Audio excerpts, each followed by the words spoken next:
Robot. The robot boss wanted to find a human disguised as a robot among 100 robots.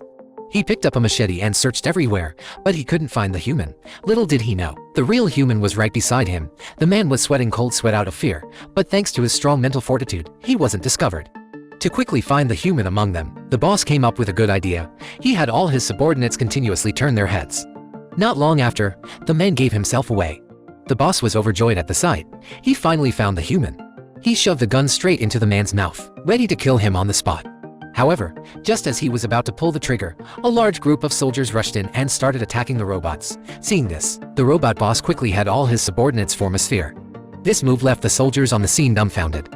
Before they could react, the robots started spinning and launched a counterattack. In no time, they wiped out all the soldiers inside. The robots then rushed outside, trying to escape. But the military was prepared and tried to blind the enemy with a mirror. Seeing the situation was bad, the boss quickly adjusted the formation, had his subordinates rush out to smash all the mirrors, and then flew back. Seeing this, the soldiers quickly attacked with artillery, but they couldn't do anything to them.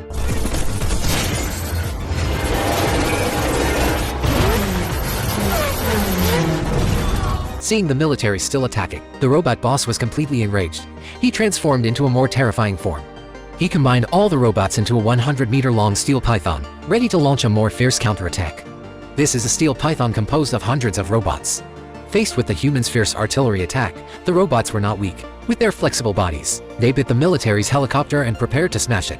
However, at this moment, the python's body suddenly began to disintegrate. All the robots fell to the ground. Humans quickly laid out an electric net to trap them. Unexpectedly, the robots transformed again, directly into a sharp drill, and then drilled into the ground to escape. Then they transformed into a steel giant and launched an attack on humans. Why would a good robot suddenly lose control and become an enemy of humans?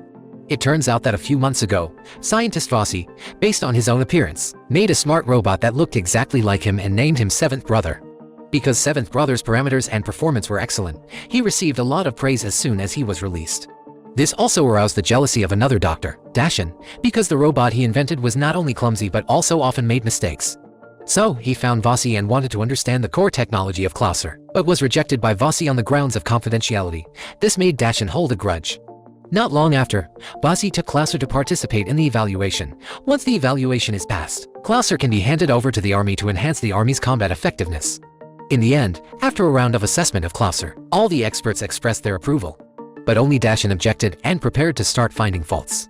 He ordered Klauser to run fast, then handed him a knife and asked him to stab Vossi. Unexpectedly, Klauser really did it. Fortunately, Dashin stopped him in time, so no accident happened. Then Dashin regarded Klauser as a dangerous killer because he did not distinguish between enemies and friends, and denied Vossi's research results. The meeting ended. Vossi decided to improve him in order to make up for Klauser's defect, so that he could have consciousness and emotions like a person. Little did he know that this operation would make Klauser get rid of human control and eventually cause a disaster. This is a top-notch smart robot. Scientist Vossi transformed it to have consciousness and emotions like a human, and arranged him to be a bodyguard next to his girlfriend Xiaomei. What Vossi didn't expect was that after getting along with Xiaomei for a while, Sid actually developed feelings for Xiaomei and eventually fell in love with her. Seeing the robot he created, he actually started to hit his girlfriend's idea. Angry Dashin directly picked up the axe and chopped Klauser into a pile of scrap iron, and then threw him into the garbage dump.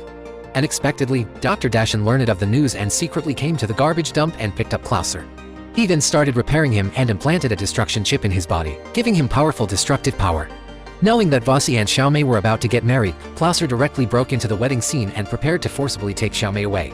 Vossi wanted to stop him, but he was thrown out by a hand. Then Klauser killed him in order to get rid of Dash's control, and made hundreds of robots just like him to serve him. Vossi, in order to rescue Xiaomei, quickly made a plan with the military, prepared to disguise himself as a robot and sneak in, and then let the military provide fire support after rescuing Xiaomei. Soon Vossi successfully mixed in and found Xiaomei. But Xiaomei didn't believe he was the real Vossi. In desperation, Vossi had to cut his skin with a knife to prove his identity. However, not long after, Klauser found the blood on the ground. He instantly realized that someone had infiltrated his team. So, he quickly summoned his subordinates and cleverly found Vossi by turning his head, and prepared to kill him. Fortunately, the military arrived at this time, and the two sides immediately launched a fierce battle. Finally, after 500 rounds of battle, Klauser led the robot brothers to form a steel giant and launched a crazy attack on the military. Seeing that the military was about to be unable to resist, Vossi quickly took out his secret weapon and hit the giant. The next second, the giant disintegrated on the spot, and convinced Klauser still wanted to continue rushing over. but he was sucked into the car by the magnet prepared by Vossi. Then Vossi took out the destruction chip in Klauser's body and successfully controlled him. In the end, Klauser was also forcibly dismantled and put into the museum for people to visit. The movie ends here. After watching the whole movie, I don't know what everyone thinks. Will robots in the future really pose a threat to humans?